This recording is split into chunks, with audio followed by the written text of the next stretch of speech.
രോഗിയെ സന്ദർശിക്കുക വളരെ പ്രധാനപ്പെട്ട കാര്യമാണ്. ഇസ്ലാം അതിന് വലിയ പുണ്യമായി പറഞ്ഞിട്ടുണ്ട്. രോഗിയെ സന്ദർശിക്കുന്നവർക്ക് വലിയ പ്രതിഫലം ആഖിറത്തിൽ ലഭിക്കുമെന്ന് ഹബീബായ നബി സല്ലല്ലാഹു അലൈഹി വസല്ലമ തങ്ങൾ പറഞ്ഞിട്ടുണ്ട്. നബി സല്ലല്ലാഹു അലൈഹി വസല്ലം തങ്ങളും സ്വഹാബികളും ഇന്നോളമുള്ള സജ്ജനങ്ങളും ചെയ്തു വരുന്ന പ്രധാനപ്പെട്ട കർമ്മമാണ് രോഗിയെ സന്ദർശിക്കുക എന്നുള്ളത്. അത് വളരെ മഹത്തായ ഒരു ഇബാദത്ത് കൂടിയാണ്. ബഹുമാനപ്പെട്ട ഉമർ ഇബ്നു അബ്ദുൽ അസീസ് ഭരണാധികാരിയാണ്. അദ്ദേഹം രോഗിയായിരിക്കുമ്പോൾ ഒരാൾ രോഗം സന്ദർശിക്കാൻ വേണ്ടി വന്നു. എന്നിട്ട് മൂപ്പര് പറയാണ്, ഈ രോഗം വന്ന ഒരാൾ ഇതുവരെ വന്ന ഒരാളുടെയും രോഗം മാറിയിട്ടില്ല.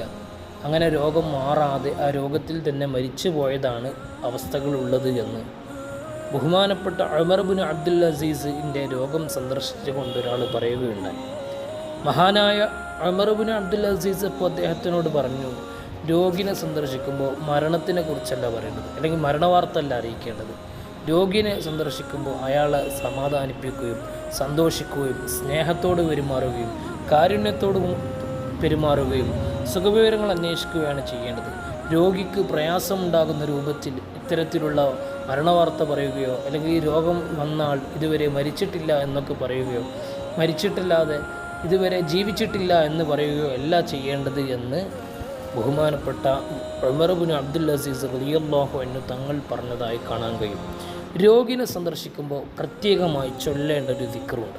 പ്രിയപ്പെട്ട മുഅ്മിനീങ്ങളെ, നമുക്ക് രോഗിയെ സന്ദർശിക്കൽ ആരാധനയാക്കാം. അള്ളാഹുവിനോട് നമ്മൾ പ്രാർത്ഥിക്കാം, രോഗിക്ക് വേണ്ടി രോഗം മാറാൻ പ്രാർത്ഥിക്കാം. അത് പ്രത്യേകിച്ചൊരു ദുആ ഉണ്ട്, എല്ലാവരും പഠിച്ചു വെക്കണേ.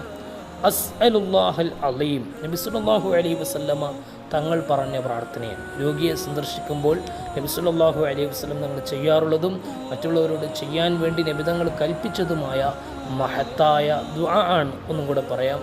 അസ്അലുല്ലാഹൽ അലീം റബ്ബൽ അർശിൽ അലീം അൻ യശ്ഫിയക്.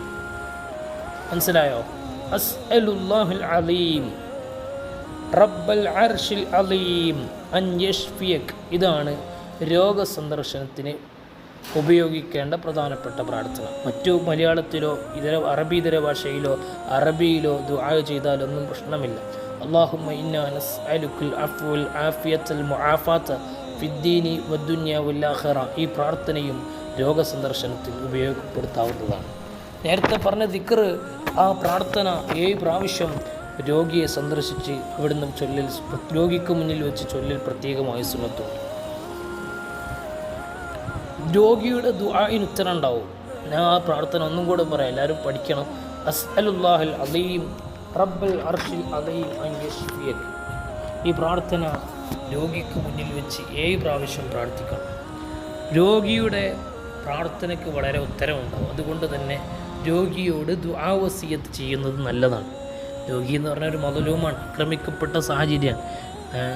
ആ സമയത്ത് രോഗിയുടെ പ്രാർത്ഥനയ്ക്ക് അല്ലാഹു തആല ഉത്തരം കൊടുക്കും. അള്ളാഹു ഒരു മുസീബത്ത് കൊടുത്താൽ അവിടെ ഉത്തരം ഉണ്ടാവും. അള്ളാഹു ഒരാളെ ഖൈറിലാക്കാൻ ഉദ്ദേശിച്ചാൽ അവൻക്ക് അല്ലാഹു തആല പരീക്ഷണങ്ങൾ നൽകുമെന്ന് ഇമാം ബുഖാരി സ്വഹീഹുൽ ബുഖാരിയിൽ ഉദ്ധരിച്ച ഒരു ഹദീസിൽ കാണാം. അല്ലേ? മൻ യുരിദില്ലാഹു ബിഹി ഖൈറൻ. ആർക്കെങ്കിലും അല്ലാഹു തആല ഖൈർ ഉദ്ദേശിച്ചാൽ യുസിബുഹു, അവനെ അല്ലാഹു തആല പരീക്ഷിച്ചു കൊണ്ടിരിക്കുമെന്നാണ്.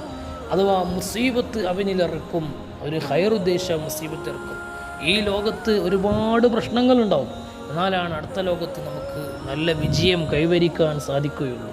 നബി സല്ലല്ലാഹു അലൈഹി വസല്ലമ തങ്ങൾ രോഗിക്ക് ദോഷം പൊറുക്കും എന്നൊക്കെ പറഞ്ഞ് രോഗിയുടെ മഹത്വം പറയുമ്പോൾ ആ സദസ്സിൽ വെച്ച് ഒരാൾ പറയുകയാണ്, നബിയെ, എനിക്ക് ഇന്ന് വരെ രോഗവും ഉണ്ടായിട്ടില്ല എന്നുള്ളത്.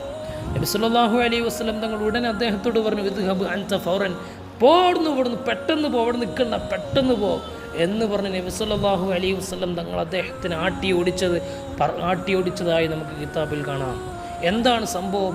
രോഗം അള്ളാഹു നൽകുന്ന ഒരു സാഹചര്യമാണ്. ആ സാഹചര്യങ്ങൾ പൊരുത്തപ്പെട്ട് ജീവിച്ചാൽ അള്ളാഹു വലിയ പ്രതിഫലം നൽകും. അള്ളാഹു തആല ഖൈർ ഉദ്ദേശിച്ചാൽ പല ആളുകൾക്കും ഇവിടെ രോഗം കൊടുത്തിട്ടുണ്ട്. വലിയ പ്രധാനപ്പെട്ട പലർക്കും രോഗം കൊടുത്തിട്ടുണ്ട്. ഇവിടെ അള്ളാഹു രോഗം കൊടുക്കാത്തൊരു വ്യക്തിയുണ്ട്. ദുനിയാവിലൊരു രോഗവും നേരിടേണ്ടി വന്നിട്ടില്ലാത്ത ഒരു വ്യക്തിയുണ്ട്. അതാരാണെന്നറിയുമോ? ഖുർആൻ തന്നെ അദ്ദേഹത്തിനെ വിമർശിച്ച് പറയുന്നുണ്ട്, സാക്ഷാൽ ഫിർഔനാണ്, ക്രൂരനാണ്, അക്രമിയാണ്, കൊലയാളിയാണ്. ആ അവനിക്കാണ് ഒരു രോഗവും ദുനിയാവിൽ വെച്ച് വരാത്തത്. പക്ഷേ അവൻ്റെ അന്ത്യം ഇന്നും ആർക്കും കാണാൻ കഴിയുന്ന രൂപത്തിൽ നൈൽ നദിയിലുണ്ടല്ലോ. അവൻ്റെ ധിക്കാരമായ അവസ്ഥയ്ക്ക് അള്ളാഹു നൽകിയ അനന്തരഫലം ഇന്നും നമുക്ക് പോയാൽ കാണാൻ കഴിയും. ഖുർആൻ പറഞ്ഞത് തന്നെ സീറു ഫിൽ അർള് ഫൻദുറു കൈഫ കാന ആഖിബത്തുൽ മുക്കദ്ദിബീൻ. നിങ്ങൾ അവിശ്വാസികളുടെ അന്ത്യം കാണണമെങ്കിൽ ഭൂലോകം ചുറ്റി അപ്പോൾ നിങ്ങൾക്ക് കാണാൻ കഴിയും. ഫിർഔന്റെ ജഡം പോലെയുള്ള ഒരുപാട് ആളുകൾക്ക് പഠിക്കാൻ പറ്റിയ പാഠങ്ങൾ ഇന്നും ലോകത്തിൻ്റെ വിവിധ ദിക്കുകളിലായിട്ടുണ്ട്. അള്ളാഹു സുബ്ഹാനഹു തആല നമ്മുടെ രോഗികൾക്കൊക്കെ ശിഫാ നൽകുമാറാവട്ടെ. ആഫിയത്തുള്ള ദീർഘായുസ് അവൻ്റെ ത്വാഅത്തിൽ അള്ളാഹു നമുക്കെല്ലാവർക്കും പ്രദാനം ചെയ്യുമാറാവട്ടെ.